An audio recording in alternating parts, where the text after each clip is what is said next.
What up, Bulls Nation? Peck here. We've got a live CHGO Bulls pod coming up for y'all right around the corner. We're going to continue breaking down the exit interviews we heard yesterday, including from players like Josh Giddey, Coby White, Nikola Vucevic.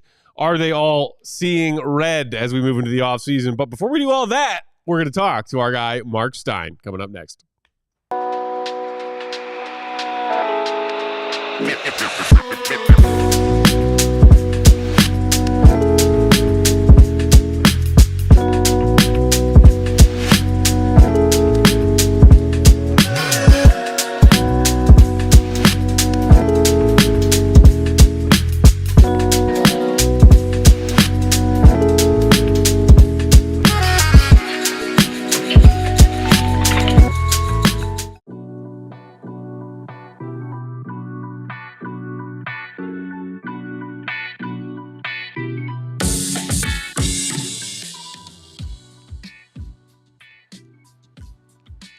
What's going on, Bulls Nation? Welcome in to CHGO Bulls Podcast. Coming to you live from our studios here in West Loop, downtown Chicago.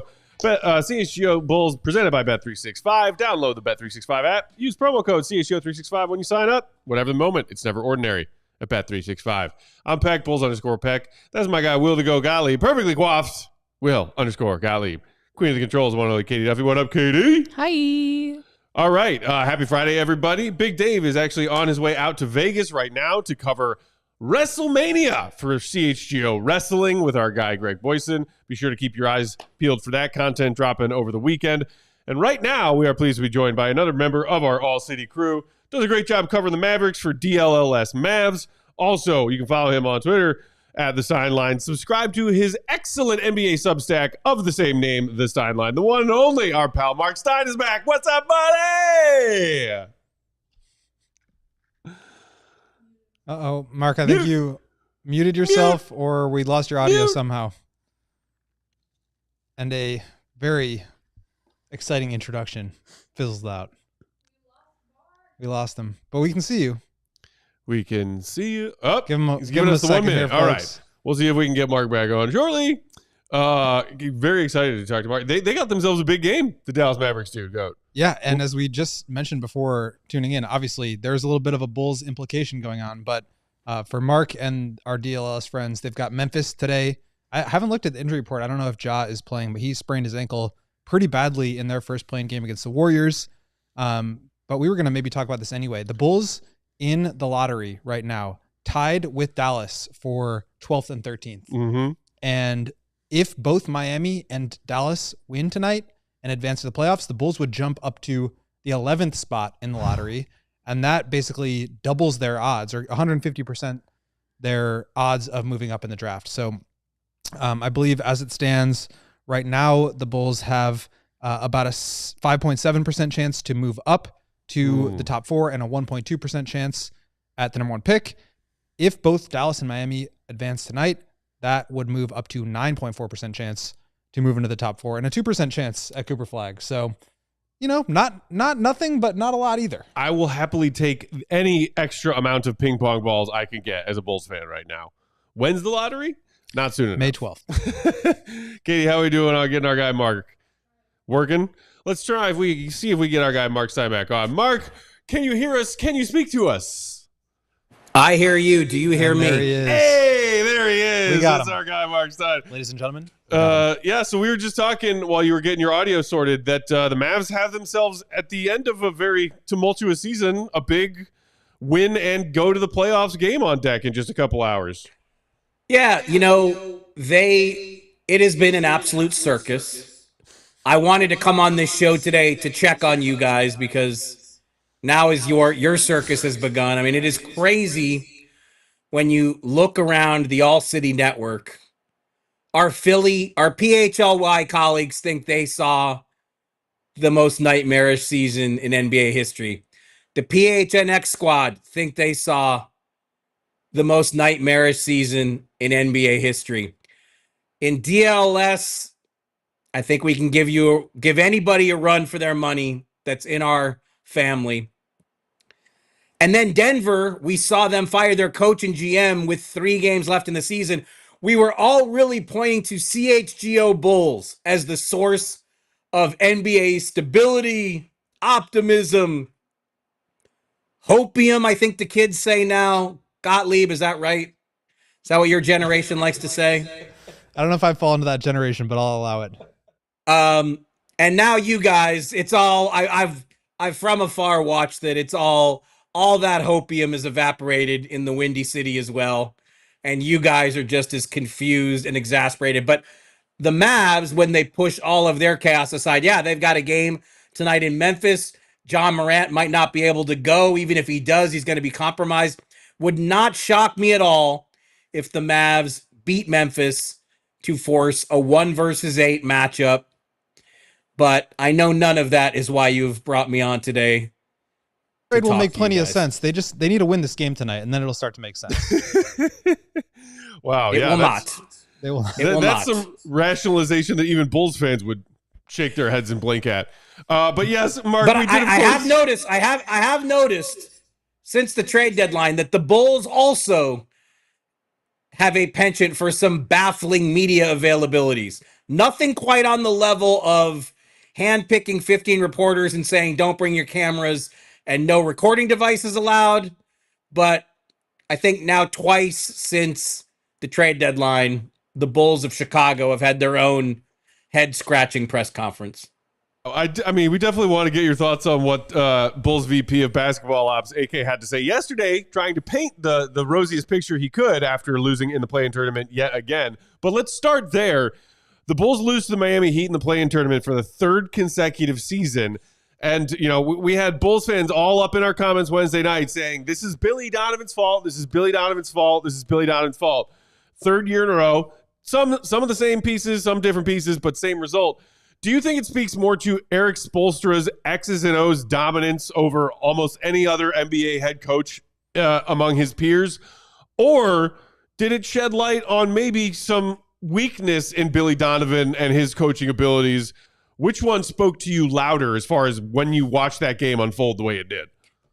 I mean, I got to be honest. I thought the Bulls were winning that game at least. Miami was 8-21 after the Jimmy Butler trade and very solidly locked themselves into that 10 seed. I mean, you guys know that every time I've been on, we talked about how the Bulls were just stuck in 10th. They're never going to move out of 10th. The Intractables. And then they actually did move up to 9th and dumped Miami down to the 10th spot. I really thought the Bulls were going to win that game. And Miami has had major problems offensively.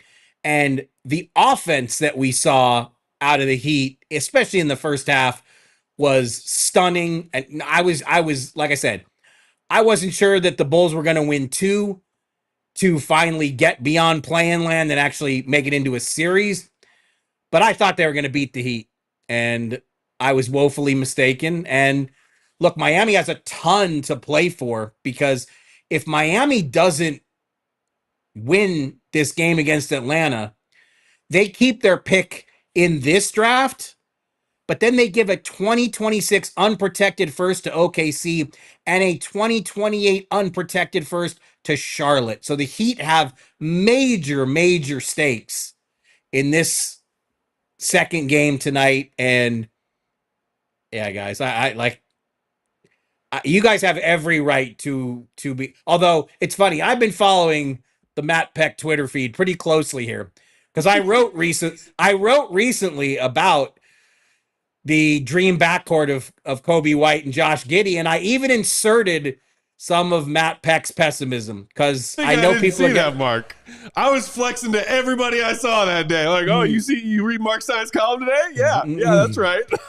So I've been paying attention, and I totally hear what you're saying. And Coby White and Giddey have been fantastic in the second half of the season. And the Bulls got lots of phone calls for Coby White at the deadline. They swatted it all away. And I really think Coby White has become a very good player. The problem, as you've rightly raised, is that Giddey's going to be looking for $30 million annually this summer. And based on what the market says, what we saw, the contract for Jalen Johnson in Atlanta, Jalen Suggs in Orlando, he's played his way to that level. Coby White's going to cost you more to re-sign when it's his turn. So you're looking at this backcourt's probably going to cost you $70 million. And as a play-in game one flameout tells you, the Bulls need more than just continued progress from their backcourt. And I don't think this is the peak for that backcourt, but I know Mr. Gottlieb has written that as well. I mean, how many all-star appearances are we projecting for this backcourt? Is either one of these guys an all-star next season? I mean, that's kind of the hope, right? Is like they can continue to play the way that they did during this 15-5 stretch that they talked so much about at the press conference yesterday. And we don't know whether that's the case or not. Like if the playing game is any indication, that's probably not accurate as far as who they are. But as you mentioned, like big decision with Giddey coming up this summer. And Mark, where do these guys go from here? And I know there's plenty of time to collect reporting and get a better sense of like what the Bulls can do. But like, if you're the Bulls and you're going into this summer, the lottery's, 3.5, 4 weeks away, free agency with Giddey's coming up after that. How do you see this just big picture kind of playing out for the Bulls this summer? Yeah, look, on one hand, it is too soon to really give you guys the projections that you want in terms of players they might target in trade talks. But I will say this, like they have cleaned up their situation to a degree. And when you look now at what's going on in Sacramento, and moving Zach LaVine was not easy. They finally found a trade taker in the Kings, and I think it's fair to say, are the Kings second guessing that decision to basically bring in both DeMar DeRozan and Zach LaVine from the remnants of play-in teams past in Chicago? Because the Kings, you have to say, how are they going to move on? So just by virtue of the fact that they did find a LaVine trade, they got control back of their pick, which again, not the most inspiring trade haul in that scenario, but getting the pick back. And so they didn't have to go through the daily mathematical gymnastics of should we win? Should we lose? Should we tank? Should we convey this pick now? Should we not? So, it's not like they got nothing back for Zach LaVine. And that trade also did furnish them with a potential piece or two in trades. Vucevic had, and I think he had an all-star worthy season, a very big bounce back season. You guys know I'm fond of Vooch. I think the phone will ring this summer with teams interested in Vooch. And it's funny because during, he was talked about so much as a potential trade candidate during the season.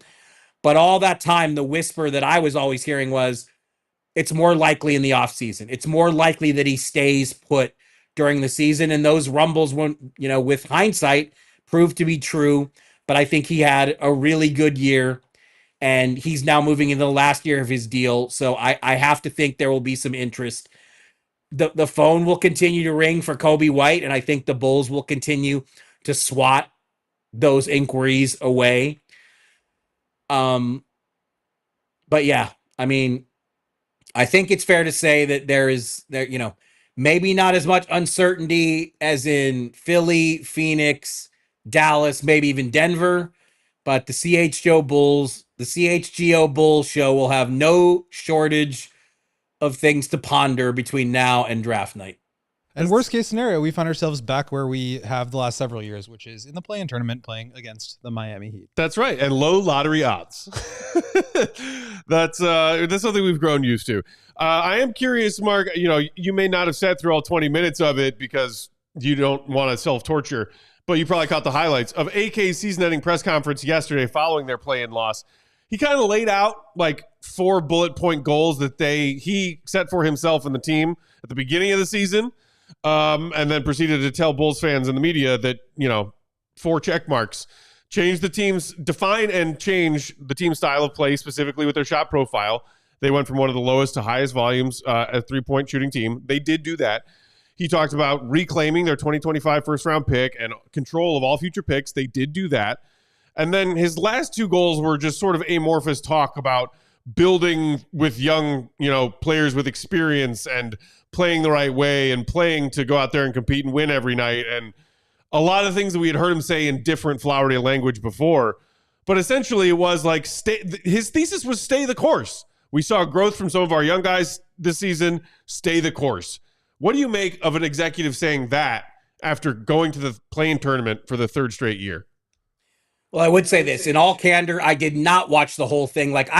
After the trade deadline, I did watch every second of that one. Yesterday, there were so many teams holding these same kinds of availabilities that I couldn't just dial into one. I was, moving around trying to keep Raptors, Wizards, Suns. I was trying to keep track of all of them. I mean, it's funny because now that we work together, like when these press conferences happen, instead of me reacting, I actually find myself saying, God, I wonder what my friends on the CHGO set are going to make of this. They're not going to like it.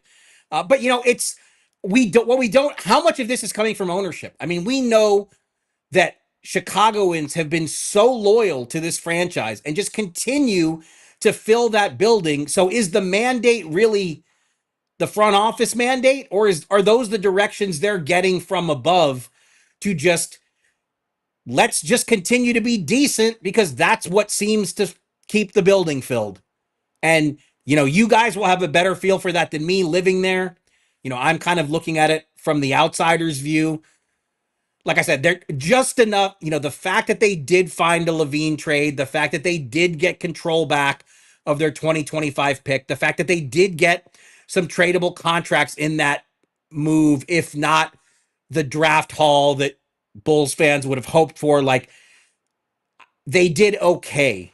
Like, I think they probably took too much criticism for that trade at the trade deadline because, again, they had Zach LaVine available for a long, long time, and it took them a long time to move him, more than a season. Did okay. A Chicago Bulls story. That they did. Mark, we have to knock out a couple of quick ads. Do you have the patience and time to wait 2 minutes? Yes. Because we want to keep talking to you. And I'll tell you why on the other side. I will. And plus, I like your guys' reads. So do the reads. I mean, goats know Big Dave when it comes to ad reads. That is a fact. We will do our best to keep you entertained on this quick pause. More with our guy Marc Stein after the break. Bulls Nation, hit that like button.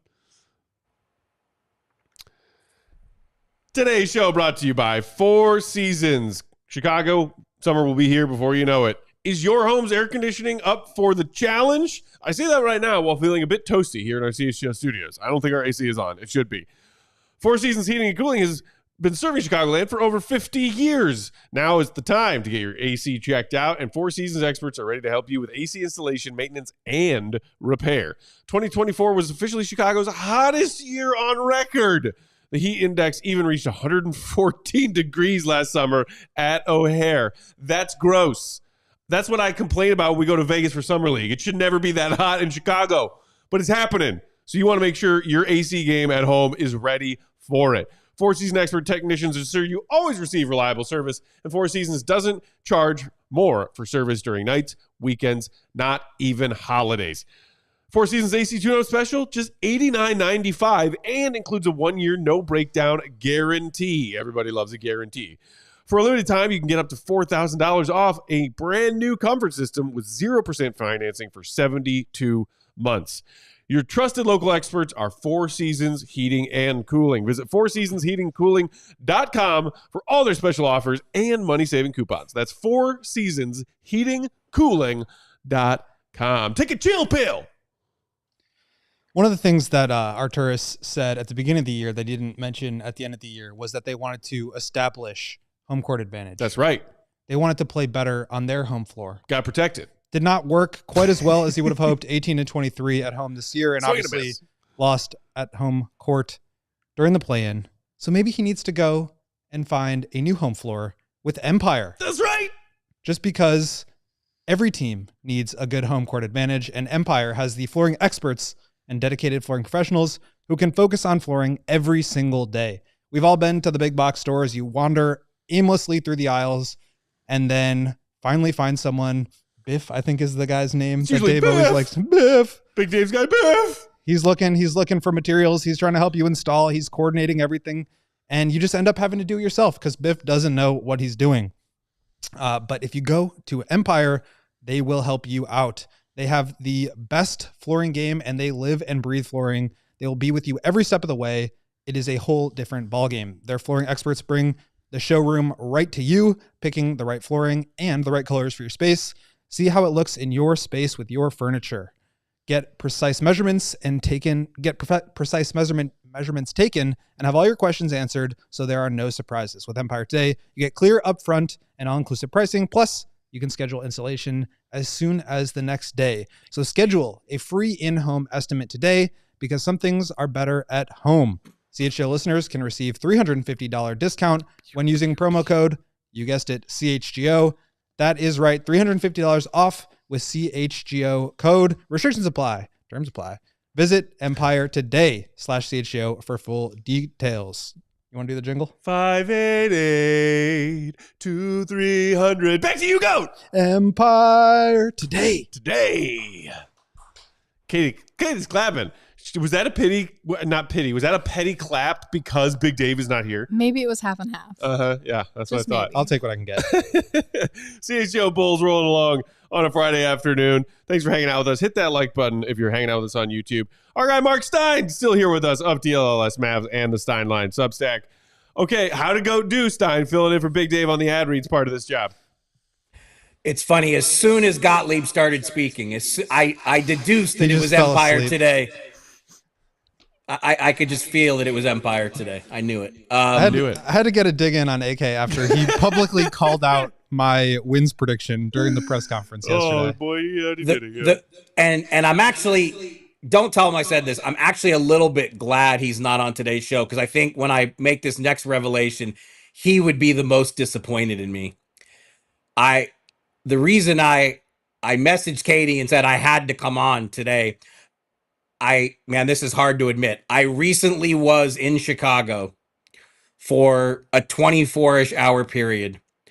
But I'm being honest, I was in full stalker mode of the Mavericks. I basically met the Mavericks. This was so weird. I met the Mavericks in Chicago, but I had to leave to go to another city before they actually played the Bulls.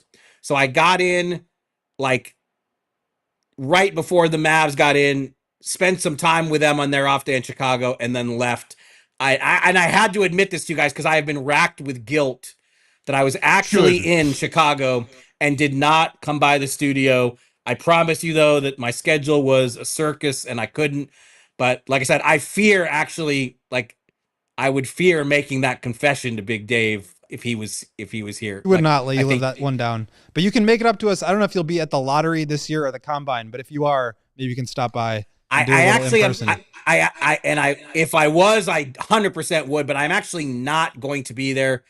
Jake Fisher will be the representative from the Stein Line at all of the events in Chicago. He will also be in the lottery room, I believe. I hope, fingers crossed. So Jake will be there and I won't. But like I said, I had a blast in my short time there. I miss Chicago badly, so I will be making a trip there as soon as possible, and it might not even be Bulls related. And I will make my maiden visit to the office. It's your loss because, as you've said many times, beefs are on us. When I was going to say, that was the offer before. It's like the next time Stein comes through Chicago, beefs and beers on us. But now that you've admitted that you ducked us on your first visit to Chicago in a while, beefs and beers are on you now, man. I don't get any bonus points for being honest and begging for forgiveness and revealing my shame.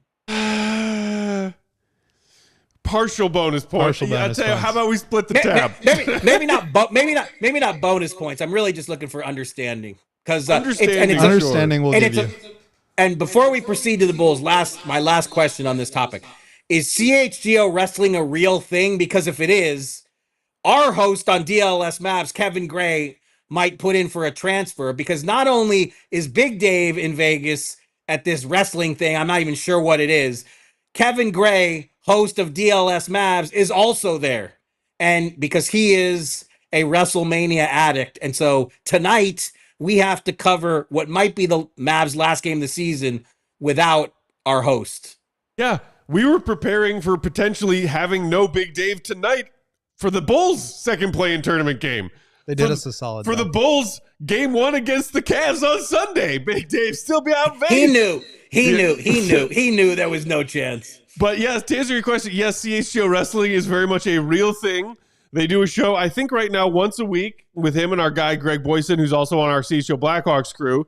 It just started as a bunch of our CHGO people who are also big wrestling fans talking around the office in between shows, and Big Dave going to management and saying, we need to have a wrestling show, and not quitting on that until they finally caved and let him start a wrestling show.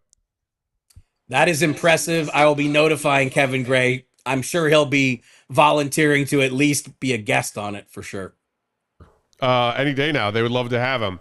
Okay, so shifting focus back to the Bulls, we talked a little bit about AK's end of season press conference. The interesting thing, and it's actually news that just broke a couple hours ago, our pal Joe Cowley, Bulls beat on the Chicago Sun-Times, after AK's everything's fine, everything's great, just give us a little time press conference yesterday, we get wind of some coaching staff and front office changes where AK, at least in Joe Cowley's reporting, painted as a bit of a my way or the highway looking for yes men. They removed Peter Patton, their lead in player development / shooting coach, who got deserved or maybe too much credit or not enough credit, shot profile of the team. And then also a lot of these Bulls players struggling with 3-point shooting have turned it around. Peter Patton was credited with a lot of that. And then also one of the main names, Steve Wyman, of their analytics department. They're very small compared to the rest of the NBA analytics department. Also no longer with the team as of yesterday or today. That one's actually a couple months old. That one's old. As Cowley reported. So, but Patton was, I believe, today or yesterday. So Patton was yesterday or was informed yesterday. The news broke today. What do you make of that when it's a something the Bulls were doing finally catching up to the league, and then a guy who's getting a lot of credit for the Bulls shot profile changing gets shown the door?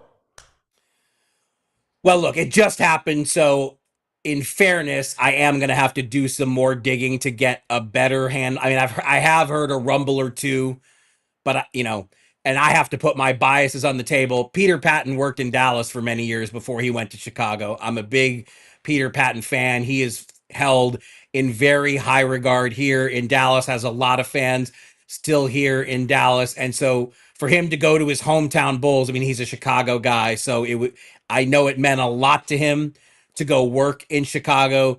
To see this, it certainly is a surprising thing. And again, because of where I live and the circles that I run in, it definitely has raised eyebrows here. But here's the reality, and I'm not speaking to his specific situation because, again, I need to do more reporting on the specifics. But you see this a lot in the NBA, that when teams don't make changes, and I think one of the notable disclosures that was made at AK's press session yesterday was that both he and Billy Donovan are staying in place. When you see no changes in the main positions, but a team fell short of expectations, there are almost always staff changes. I mean, let's go back to what happened to Memphis last season. Grizzlies management made Taylor Jenkins change out his whole staff, literally had to get rid of 5 coaches that he had hired, and management picked many of the replacements. And in retrospect, that was the first sign, and was taken that way around the league, that Taylor Jenkins needs to have a good year if he wants to retain his job. So the notion of staff changes when Billy and AK are continuing in their roles, like I said, I don't think that's a huge surprise. But in fairness, I have to do more reporting to gather the specifics before I don't want to speculate. I don't want to get you guys any more riled up than you already are. Maybe I mean Will is there every day. If Will has a take, I would love to hear it. But like I said, by the next time I join you guys, I will I'm sure I will know more. Yeah, I mean, I just think it's interesting because, as you mentioned, typically when there aren't roster or front office or coaching staff turnovers, like you have to make some changes on the fringes. And we saw that last year. They got rid of Chris Fleming, who was their assistant coach. They brought in Wes Unseld and Dan Craig. Mo Cheeks left, and obviously replaced him with those two. And even the year before that, I mean, they made a whole big announcement about revamping the player development staff and, bringing in Peter Patton in the first place. So at a certain point, I just kind of wonder, like, how many times can you recycle the staff before you have to start to look upwards? And that's, I guess, kind of what I was curious about, Mark, is just how, I mean, Billy Donovan and AK just finished their 5th year here in Chicago. We've seen Calvin Booth and Michael Malone get fired. As you mentioned, Taylor Jenkins, but also Monty McNair was just let go. David Griffin was just let go. I mean, how rare or common is it that a coach and front office pair like AK and Billy can stay in power as long as they have been when the results for the Bulls have been what they are? I think it goes back to the same stuff we talked about with the full building. I mean, it's just Bulls ownership has just given the distinct impression to people outside of Chicago, Illinois, to people like me, who's an observer from, 1,000 miles away or whatever the exact distance is from Dallas to Chicago, that, as long as the team is competitive and as long as the building is full, that's what they prioritize. That is the impression that the Bulls give. So I don't find it surprising at all. There really haven't been any rumblings. There's certainly been no rumblings about Billy being in any jeopardy. So him staying and being back, to me, is a 0% surprise. But again, I think if Arturis sold management on the, achieving the goals that were on that list, whatever those 4 goals were, I mean, he did nail the first 2, and, so I'm sure that got him some cachet. But, what little I can gather, I mean, again, this just happened with Peter Patton. I mean, I have heard, more than a rumble or 2 that players liked him and are not going to be happy about this. And this is not going to go down well with, I don't know exactly how many, but it is not going to go down well with some players who are on that current roster. And again, I'm a fan of his. I know Pete well, and the Bulls did have, they did have a much better offensive season. So it would be nice to have more of an explanation, but we're going to have to do the reporting and see what we come up with. Our guy Cowley's reporting echoed the same. Not immediate reaction that he was able to get from at least a player, if not several, was love Peter Patton, not a fan of the move. Stein, we appreciate when you stop by every single time, even today when you told us that you ducked us. We'll split that beef and beers tab the next time you roll through Chicago. Well, I'm picking up the tab anyway. But I promise you there was no ducking. It was not a ducking situation. It was, I cannot leave the side of the in chaos Mavericks. That was fair enough. And speaking of them, best of luck covering their play-in round 2 tonight. Hope y'all enjoy it, regardless of the outcome. Bulls Nation, make sure you're reading that Substack with him and Jay Fisher at the Stein Line. Follow him on Twitter at the Stein Line. Check out his contribution to that great crew, DLLS Mavs, part of the All-City Network. Mark, we appreciate you, buddy. Have a great weekend. Thanks, Stein. Regards to everybody there, and tell Purdue I said hey. Will do. Will do to Purdue. Let's knock out a couple more ads. We'll come back and dive back into the player exit interviews that we heard yesterday after AK's turn at the mic. Hit the like button if you haven't done it yet. Today's show brought to you by Sam Adams American Light. Light beer just got better, y'all. Introducing Sam Adams American Light. It's clean, it's crisp, it's super easy to drink. And I know that because all the ones that were in our office are now gone because Big Dave and I drank them. And no one has replaced them yet. And that makes me sad because I got a cold beverage right now, but it's not a Sam Adams American Light. And I'm feeling hot, and I want a Sam Adams American Light pronto. Sam Adams American Light is no gimmicks, just fluff. It's clean, crisp, and super easy to drink. Sam Adams American Light is not your average light beer because it's brewed with 100% American source ingredients from local independent farmers. What does that mean? It means it's light beer made right. Light beer should never feel, taste, sound, smell, be a compromise. No one likes compromises when it comes to their light beers. Sam Adams won't make you compromise because it's everything you want it to be. An American classic so smooth you'll want to crack open another, and then another. And that's right, yes, one more after that. It's always Sam season, y'all. Light beer just got better. So grab some Sam Adams American Light. Available now at select Chicago retailers. Must be 21 and older. And please, of course, do drink responsibly. Whatever the sport, the app to bet is Circa Sports Illinois. Circa Sports, it's the sports betting way and the way that it should be. Circa Sports Illinois has high betting limits, low holds, and exceptional customer service. Bet on all your favorite teams in every game this season. Spreads, props, futures, or in-game, Circa Sports has it all. Fund and bet like a pro from anywhere, anytime in Illinois. We've obviously got the NBA playoffs coming up. Play-in games tonight. Playoffs starting at noon tomorrow. Let's go. Bucks, Pacers, and Damian Lillard might play in this series, it sounds like. Come on, Dame. One series I'm very excited for, and you just mentioned it before we started, Clippers. Nuggets is going to be a slugfest.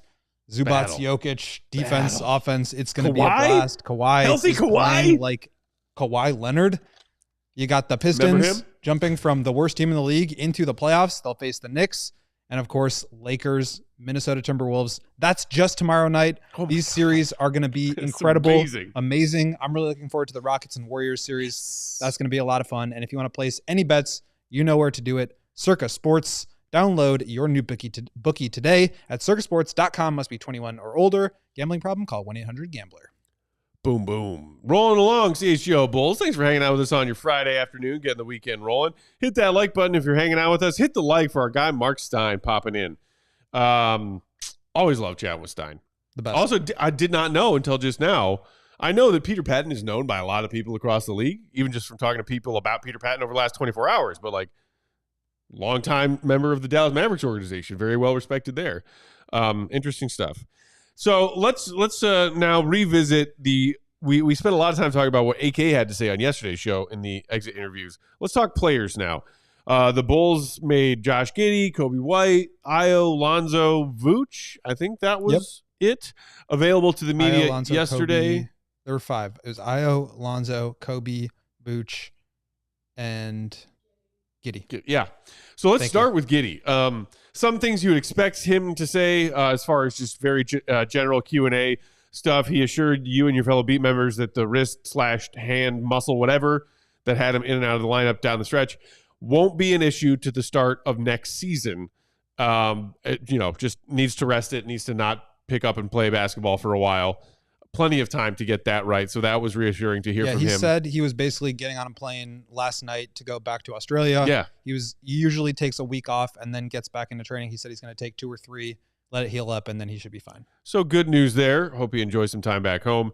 Of course, was asked about the contract, and of course, really could answer it by not answering it. He said, quote, "Those things will happen when they happen." Anything just about how he answered that question. He did say, like, yeah, of course I thought about it, but not as often as I was just thinking about, like, trying to go out there and win that game tonight.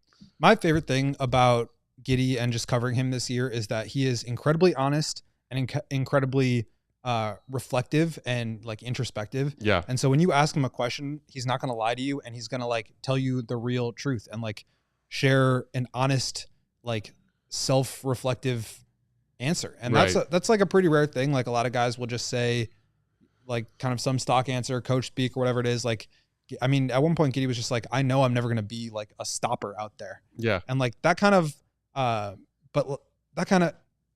introspection, I think, is really valuable. And I think it's going to help him get better. But I think the big thing that we asked him about was just, like, which is the real Giddey, and, like, why were the numbers so much better in the second half than they were in the first half?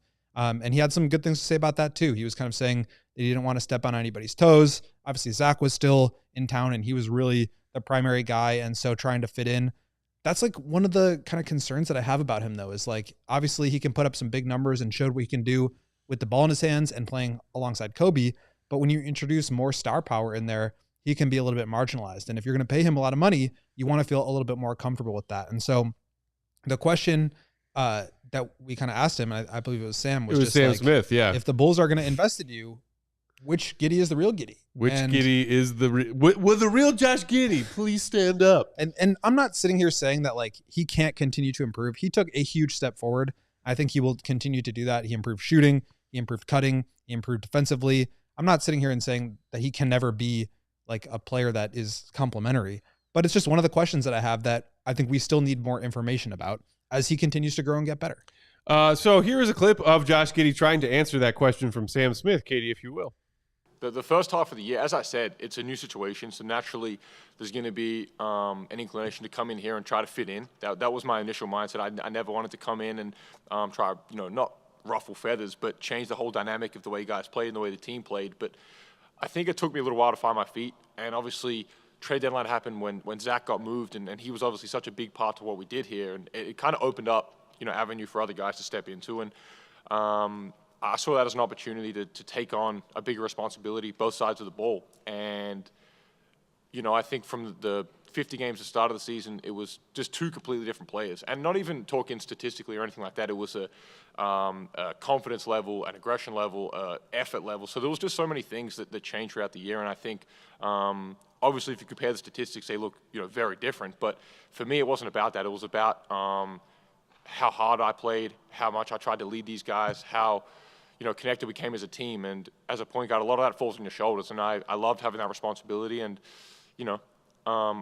we finished the season 15-5. I thought the way we ended the back half of the year was the right way. We did it together. We did it collectively. So in terms of what teams are getting, if you ask me to sell myself, I'd say the second half of the year player is who I am. The first half, it just completely different guy. Confidence was probably down. Aggression levels was probably down. Trying to fit in too much. So the second half of the year player is who I am. It's who I've been, and it just took me a little while to get back to that.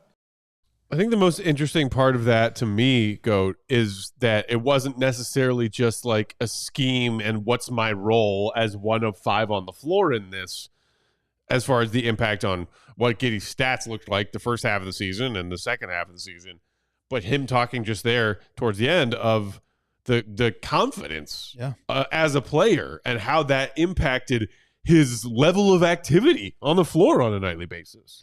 I think that's kind of goes back to that question I mentioned, is like, I think Giddey was fantastic in the second half of the year. There's like no arguing against that. The question is like more if we think he can be the number one guy on a team that makes it as far as you want to see the Bulls go. That part is still, I think, up for debate. Like, he's shown enough improvement over these last 30 games or whatever that like I want to give him more time to see how much better he can get. I think he's earned that. But I also think that he needs to be a player that can, in addition to playing and dominating the ball, play off the ball and not either lose confidence or hurt the offense around him.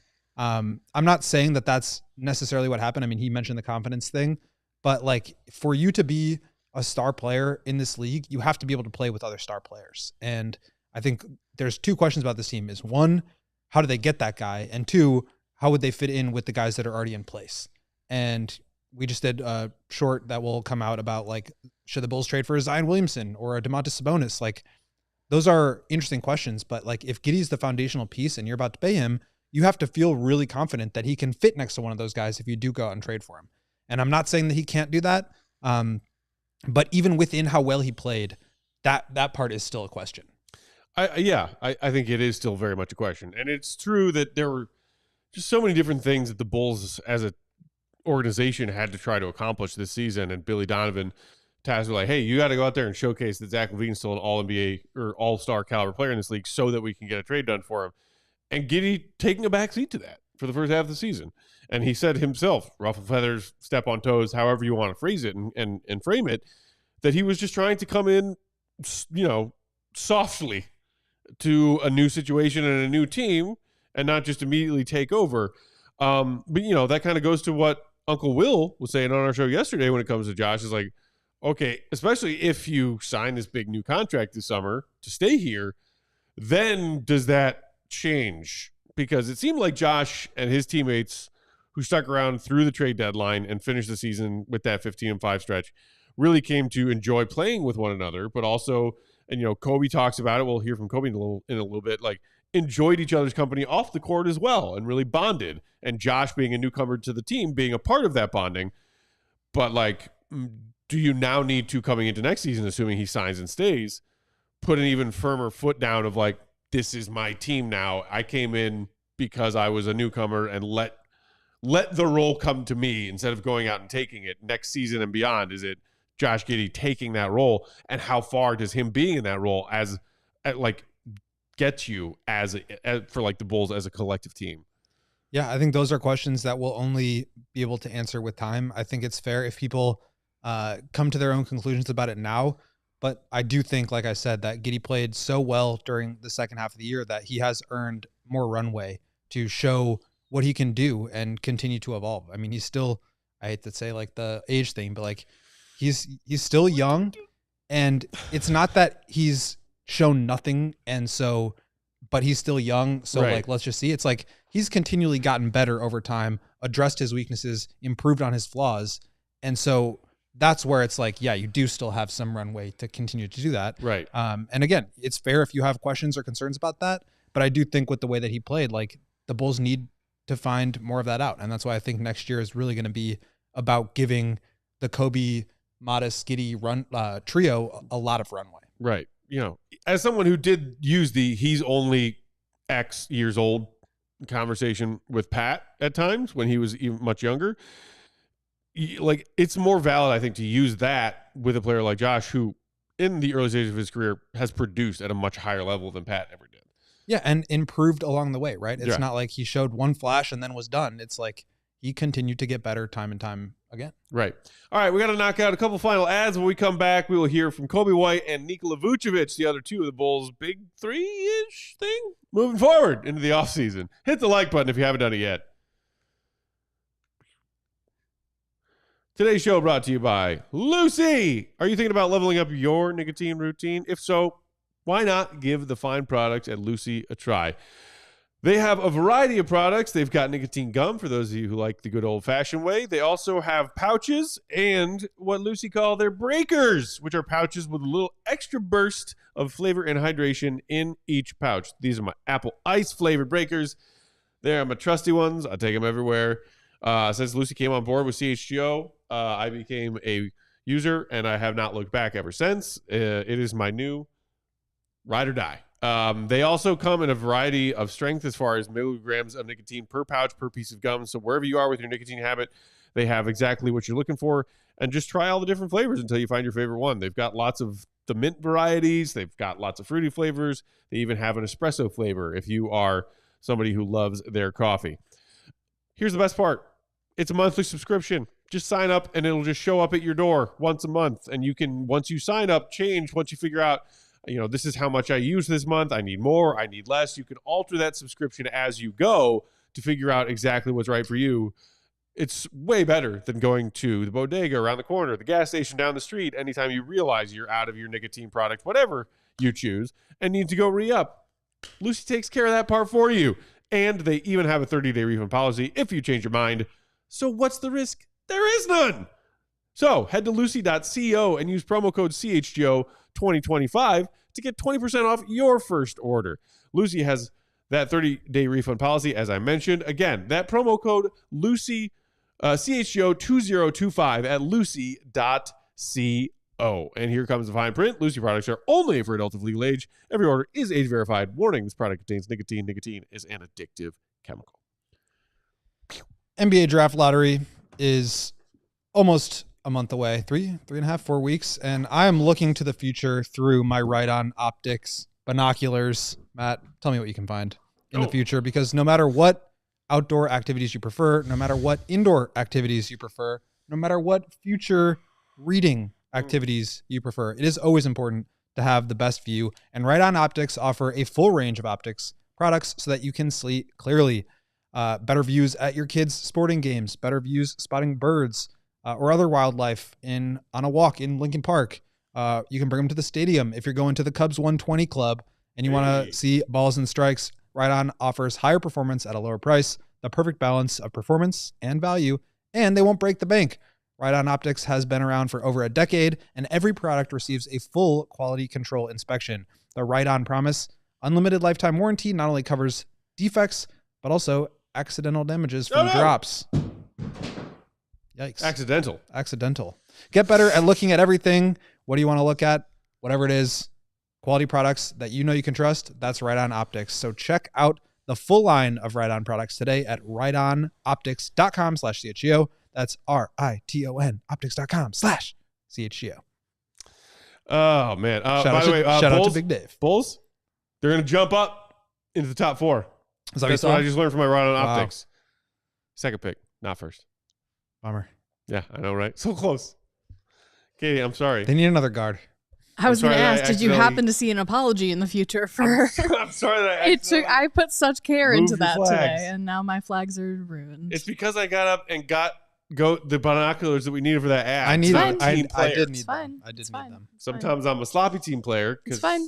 You know. I'm not upset. Okay, sure. Don't you just love it when people, "Oh, well, are you mad? No. No, I'm not mad. You certainly sound like it. All right, moving along. Let's hear next from Vooch, the wily vet who had an all-star caliber season, as our guy Marc Stein just said, tailed off for a bit after the all-star break when maybe he was a little burnt out and salty about still being here post-trade deadline, but then finished strong for these Bulls. He was asked essentially like, are you in this team's future plans? Do you want to be in this team's future plans? And Vooch had the following to say, Katie, if you will. This last couple of weeks, I think, have shown that there are some positives within this team, some good pieces, some good young pieces that, can be built around. And then obviously now, depending on what pick we get, what they decide to do, there's, obviously a lot of questions when you're a team that's, not fighting for the top. You're trying to get there. But, I have trust in them, and I believe they want to do what's best for this team and build a good team that wants to win. So yeah, we'll see. Again, it's hard to really know what the plan is, what's ahead, what they're thinking of doing. But it's definitely something I'm gonna talk to them about. Obviously, I'm at a stage in my career where I'm trying to win now, and play in playoffs and hopefully deep playoff runs and things like that. So we'll see. But I believe that there are pieces here that we can build upon. It is a young team; it does take time, but it all depends on what their timeline is and how they see this team. That's Bulls veteran center Nikola Vucevic at his exit interview yesterday. Consummate pro, the way he bounced back and finished the season strong. Consummate pro anytime he is addressing the media. Says all the right things, does all the right things. But you heard him say there, obviously I'm at a stage in my career where I want to be competing. I want to be making deep playoff runs. So if that's in this team's future plans, then yeah, sure, I want to be here. But subtext is everything sometimes. And I think that there is a professional being a professional at that podium. If I am Vooch, just trying to put myself in his shoes, he said, contend, deep playoff runs. Do you think he believes that that's what the Bulls are on the cusp of right now? Because if I am Vooch, I look around, that's not what I'm seeing. And that's not a knock on any of Vooch's younger teammates. It's a knock on the organization and their ability to build winners. Vooch is no dummy. He's been in this league a long time. He's seen a lot. I mean, I know that you have built up somewhat of a rapport with Vooch over the years. I know you guys have your conversations at times. Like, I think that was just a pro being a consummate pro at the mic. Because if I'm Vooch, I'm saying, keep looking for that trade for me this offseason. Yeah, and I think that's why, like, the outcome of this play-in and, had they been able to be competitive with the Cavs in the first round, if they had obviously beaten Miami and Atlanta, like, you would have been able to believe that Vooch could see a little bit more optimism in the long term. I agree. Like, Vooch has been super professional and obviously great with the media. But I don't blame him at all for wanting to win at a high level in this stage of his career. Like, he's never really been able to get out of, he's played for Orlando and Chicago. I don't know that he's been out of the first round of the playoffs. He went to the playoffs with Orlando, I believe, one time. They did not advance. But I think he was on the 76ers team that beat the Bulls. Very beginning of his career. Yeah, that Bulls-Sixers series, which was 2014, I believe. Yeah, but I think it was the ACL year. I think it was when Derek tore his ACL in 11. But in any event, like, Vooch is the kind of player that, like, deserves to be playing for championships, not for play-in trophies. And I think at this point in his career, he's 34 years old. He just got back to all-star form. Like, he can really help a team. And so I don't blame him if he ends up wanting to leave. But at the end of the day, he's under contract, and it would require a trade for the Bulls to send him to one of those teams. So as he said, he doesn't know what the Bulls' plans are. I don't know what the Bulls' plans are either. But I can't blame Vooch for wanting to win and not necessarily being. I mean, I think he was totally bought into the way that they finished the season and playing hard throughout that and helping some of those younger guys play. So I don't want to take that away from him, but I also feel like he, like I said, deserves to be winning at the highest level. And I just don't know that after the way that they went out, in spite of the 15-5, to kind of have that momentum hit a brick wall there at the end, I could absolutely see him wanting to and deserving to be on a championship caliber team. Yeah, makes sense to me. And you were correct. It was his rookie year when that Sixers team beat the Bulls after D Rose's ACL tear in the 11-12 season. As an 8 seed, yeah. Did not advance past that. They lost to Boston in 7. Also, Vooch didn't even play in the Bulls series. Then they went and faced Boston. He made 1 appearance in 1 game. And then 2 first-round exits in 19 and 20 with Orlando. Get this guy on a team that can seriously like go to the championship. Oh, I got sympathy for Vooch. I know Bulls fans were cooking him for, his part in the Bulls' defensive failure against Miami in the first half on Wednesday, but like that's an old story. I got plenty of respect for Vooch.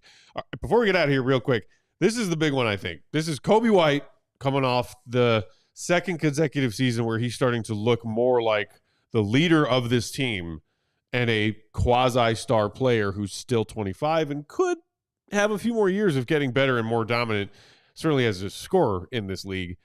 Talking about, I believe it was Cody Westerland of 670 who asked him the question, does this trio of you, Josh Giddey, and the rook Matas Buzelis,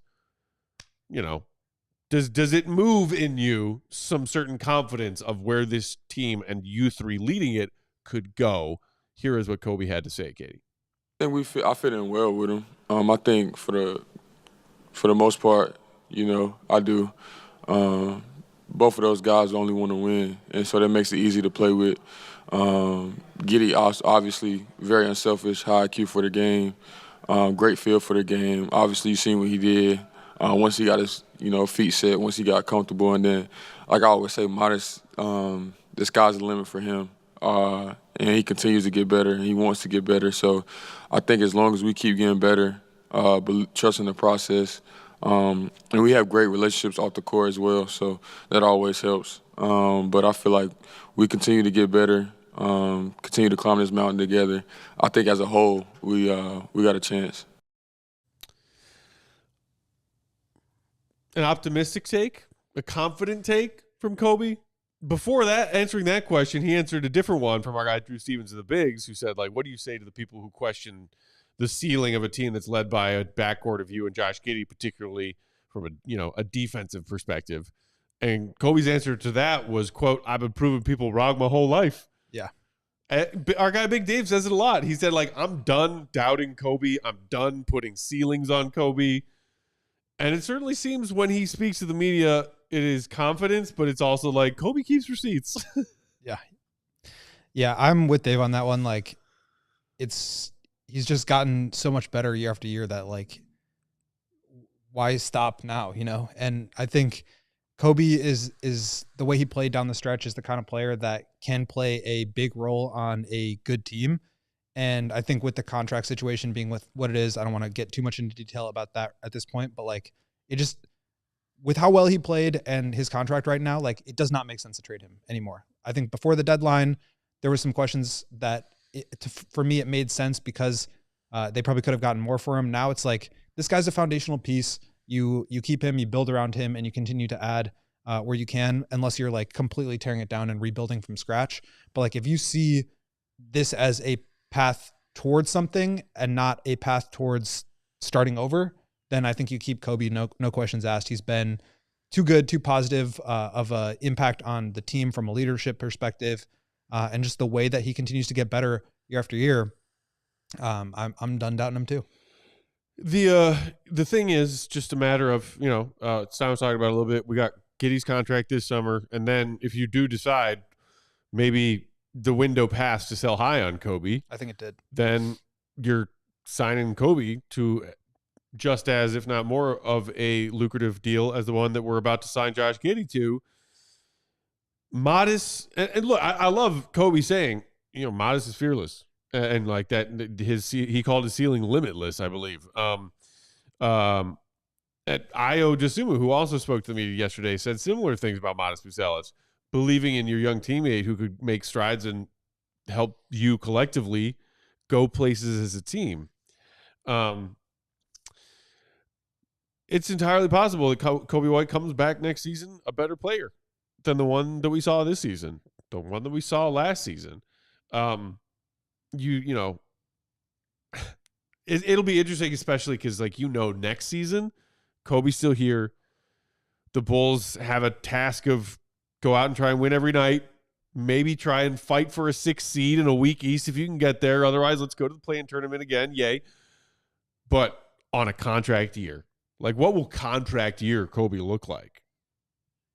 Yeah, we're going to keep talking about it here on our post show. Post So if you're watching on any of our streaming services like Roku or anything like that, Samsung, go to allchgo.com to hear the rest of this. And also I want to tell a funny story about a question I asked him. But yeah, I mean, I think that's a fair question. Just in terms of like the contract, at the end of the day, $30 million is only like 18% of the salary cap moving forward, if not less. So like, I think it's important to keep that perspective in mind when you're talking about $70 million for that backcourt. Yes, that's a lot of money. It's not a gigantic portion of the salary cap, and it wouldn't prevent the Bulls from continuing to add talent. I think the larger question is these two guys are way too good to allow you to tank. Yep. But not good enough necessarily right now without additional help to really compete at a high level. And so when you're balancing those two things, it becomes hard to find that guy that can become the best player on that team. Yeah. And that's the issue, I think, with the way the Bulls have been building and just how they continue to move forward. And I actually asked Coby about that afterwards. I was like, Coby, I love that. I asked him. You said if it is you three, right? Yeah. Like you, Josh Giddey, Matas Buzelis, as the core moving forward, what did you ask him? I said, like, what kind of player do you need around you to continue to like get better and maximize your guys' talent? He was like, I don't know, bro. I just work here. Yes, that was essentially his. He laughed and said, I don't know. I'm not a GM. He's like, that's not my job, which totally fair answer for Coby White to give you. Yeah, I actually love that answer because it's a very Coby answer too. And also, it's great to be like, as a Bulls fan, to hear a player say that when you as a Bulls fan are, to put it kindly, lacking confidence in the actual executives that are trying to build this. I love for a player to say that. That's not my job. I'm here to go out there with my teammates and try to win basketball games. I'm not here to build rosters. And it's funny because I think especially like over the last 20 years or so, the LeBron James era of the NBA, there is this growing notion that it is not necessarily part of players and especially star players' job description, but under their purview, under their umbrella of things I can do, is roster building and construction. And I want to go play with that guy. I want to go play with this guy. And putting pressure on your front office to go out and get guys. Exactly. And, you know, like we remember back, those of us who were around wondering in the free agency summer of 2010, would the Bulls land any of these big names that hit the market similarly to the big upcoming 26 free agent class? LeBron James, Chris Bosh, Dwayne Wade.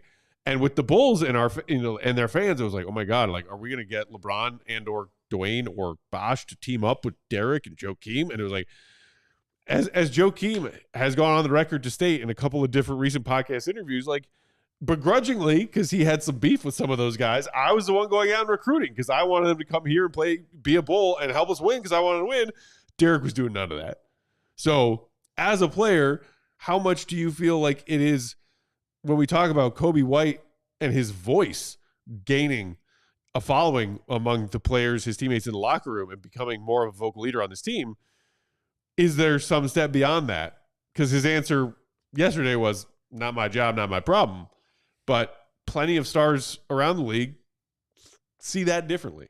Well, you know, I think it changes when you're locked into a long-term contract and you're paid as the franchise guy. Like right now, he's basically on a mid-level exception for next year. Right. And then he's a free agent. So I think understanding that the Bulls are in this transition phase, understanding that he is not the max player it's, I think, hard for him to do that. But I also think that's just the kind of guy he is I'm just going to put my head down and work really hard and get better every day and not worry about the stuff that's out of my control. I think that's what's allowed him to focus on the things that he needs to in order to get better and get to the point where he's at now, as opposed to worrying about the roster or, who his teammates are going to be or the trade deadline or anything like that. Like, he just plays. And I think that's kind of one of the endearing things about him. I think overall, the Bulls are just so far away from competing at that level that, like, that's just not a question that they're ready to answer yet. I agree. It depends on who you ask. All right, we will get out of here for today and the week. That's it. Starting on Monday, final season. we are Final week of the officially into off-season mode. But those of you who've been rocking with us at CHGO for a while know that does not mean our episodes stop. It doesn't mean even that 5 episodes a week stops. Quite the contrary. We will keep rolling on 5 shows a week, plus dropping mini pods and bonus content for y'all as we move, including we're going to drop a mini pod for y'all tomorrow. Go tease a little bit, talking about some of the latest trade rumors. In the meantime, follow Will_Gottlieb. He is perfectly coiffed. I'm Bulls_Peck. We are CHGO_Bulls. Follow along the CHGO wrestling coverage of WrestleMania out in Vegas this weekend with our guy Big Dave and our pal Greg Boyson. Shout out to the one and only queen of the controls, Katie Dovey. And shout out to our guy Marc Stein for joining us on today's show. Hit the like button on your way out. Make sure you check out that mini pod tomorrow. We will talk to you on Monday. Woo! We made it. Have a great weekend, Bulls Nation. See you, Remy. Good. We all silly like the mayor.